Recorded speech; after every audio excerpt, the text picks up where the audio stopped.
Hello बच्चों, so today our question is an organic compound A on treatment with benzene sulfonyl chloride gives compound B. B is soluble in dilute NaOH solution. Compound A is हमको यहाँ पे compound A form क्या form हो रहा है वो find करना है। हमारे चार ऑप्शन है A, B, C और D। ठीक है, लेट्स डाइव इन। सबसे पहले हम यहाँ से देखेंगे ना कि हमारा की कॉन्सेप्ट क्या है। क्या हम देखेंगे हमारा की कॉन्सेप्ट क्या है। तो की कॉन्सेप्ट जो आज के आपके क्वेश्चन का है that is Hinsberg test. This is actually just one time. It is Hinsberg test. और आपका Hinsberg reagent कौन सा है? Benzene sulphonyl chloride. अभी हम सबसे पहले दो तीन चीजें यहां से नोट करते हैं। सबसे पहले हम नोट क्या कर रहे हैं कि हमारा Hinsberg टेस्ट है ये, ठीक है। उसमें से Hinsberg reagent कौन सा है? Hinsberg reagent कौन सा है हमारा? कौन सा है ये? It is benzene sulphonyl chloride, ठीक है। This is your Hinsberg reagent। अभी Hinsberg टेस्ट होता है वो किस लिए किया जाता है? इसमें कि इन Hinsberg टेस्ट में होता है क्या है ना कि अमीन को हम किसके साथ रिएक्ट कराते हैं? इसके रिएजेंट के साथ, that is benzene sulphonyl chloride.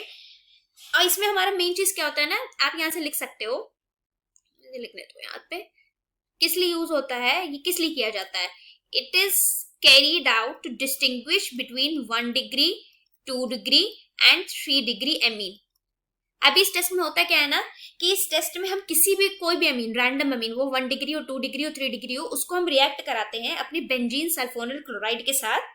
और फिर हम इसमें देखते हैं अगर प्रोडक्ट फॉर्म हुआ, the amine is either a primary और अ सेकेंडरी एमीन, ठीक है। बिकॉज टर्शरी एमीन क्या होते हैं ना, ये स्टेबल सल्फोमाइड्स नहीं बना पाते। तो सबसे पहले हमारा यहाँ से क्लियर हो गया कि भाई अगर कोई प्रोडक्ट फॉर्म हो रहा है तो वो 3 डिग्री नहीं है।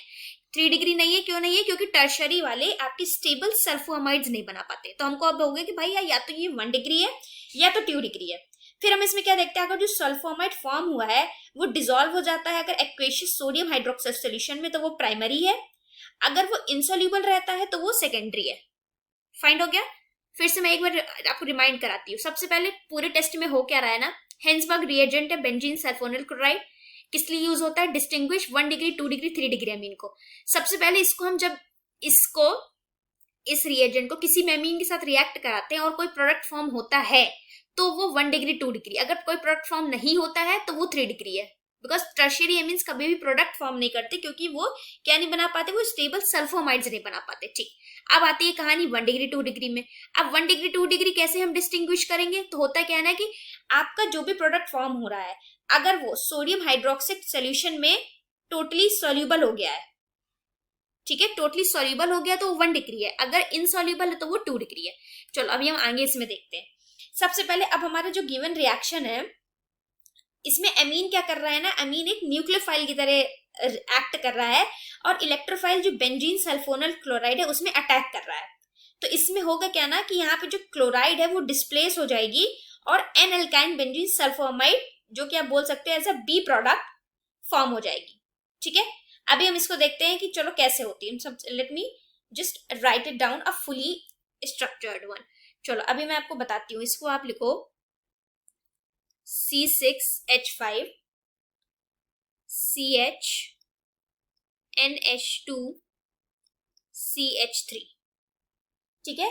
ये अगेन किसके साथ रिएक्ट हो रही है? ये रिएक्ट हो रही है C6H5 SO2 Cl एंड इसमें से HCl जाएगा, तो यहां से क्या बन जाएगा? ये बन जाएगा C6H5 SO2 NH then CH। यहाँ पे आपको C6H5 लग जाएगा और यहाँ पे आपका लग जाएगा CH3। ये क्या है ना, एक प्रेसिपिटेट फॉर्म हो जाएगा। ये एक्चुअली में क्या है? ये एक्चुअली में आपका एक, यहाँ से आप लिख सकते हो, ये एक्चुअली में आपका एक एज अ प्रेसिपिटेट फॉर्म होगा। और किस नेचर में होगा? ये आपका होगा acidic in nature, acidic nature का फॉर्म हो जाएगा। ठीक है, अब इसके बाद अगला स्टेप क्या होगा ना कि यहाँ से अगर ये NaOH के साथ रिएक्ट करेगा, बिकॉज हमने देखना था ना कि हम उसको सोडियम हाइड्रोक्साइड सोल्यूशन से रिएक्ट कराते हैं, तभी तो हमको पता चलेगा कि 1 डिग्री है कि 2 डिग्री। बिकॉज 3 डिग्री अगर कोई सोल्यूशन फॉर्म हुआ प्रोडक्ट तो वो 3 डिग्री तो नहीं है। अब 1 डिग्री 2 डिग्री के लिए यहाँ से NOH के साथ होगा तो वाटर हटेगा और आपका ये क्या फॉर्म हो जाएगा, यहाँ से फॉर्म हो जाएगा C6H5 CH CH3 NSO NSO 2CH6H5 Na यहाँ पे आपको माइनस हो जाएगा और यहाँ पे Na प्लस हो जाएगा। ठीक है, अभी ये चीज जब हमको पता चल गई, अब हम देखेंगे, बस हमें पता है कि भाई यार ये अगर चीज फॉर्म हो रही है तो ऑब्वियस है कि ये चीज तो सोल्यूबल है। ये चीज क्या है, ये चीज सोल्यूबल है। अभी अगर ये चीज सोल्यूबल है तो ये क्या हो गई, ये 1 डिग्री अमीन हो गई, हमारे क्लियरिटी हो गई। अब मैं बताती हूँ कि सारी चीजें हैं क्या क्या। अब देखो यहाँ से, let me right it down मोर के लिए। अभी मैंने एक आपको स्ट्रक्चर रिटर्न वे में दिखाया, मैं आपको इसको समझाती हूँ। सबसे पहले हमारा हो क्या रहा है ना, कि हमारा जो अमीन है यहाँ पे, ये हमारा एमाइन है, ये किस तरह एक्ट कर रहा है, ये एक्ट कर रहा है एज अ न्यूक्लियोफाइल। अभी मैं आपको समझा रही हूँ, अच्छे समझ रहे, ये एक्ट कर रहा है न्यूक्लियोफाइल। और ये किसको अटैक कर रहा है, ये अटैक कर रहा है आपका बेंजीन सल्फोनिल क्लोराइड को। ये है हमारा बेंजीन सल्फोनिल क्लोराइड, ये यहाँ पे इसको अटैक कर रहा है। इसको अटैक करने के बाद में यहाँ से हो क्या रहा है कि जो ये आपका ये क्लोराइड वाला फॉर्म है ये डिस्प्लेस हो रहा है और हमारा कौन सा कंपाउंड बन रहा है, हमारा बी कंपाउंड बन रहा है। इस बी कंपाउंड का नाम क्या है, थोड़ा सा हॉच पॉच हो गया बट बियर इट, मैं आपको आगे चलकर और क्लैरिटी समझाऊंगी। ठीक है, हमारा जो बी कंपाउंड फॉर्म हो रहा है this is called as an alkyl benzene. ये है आपका एन एल्काइल बेंजीन सल्फोअमाइड।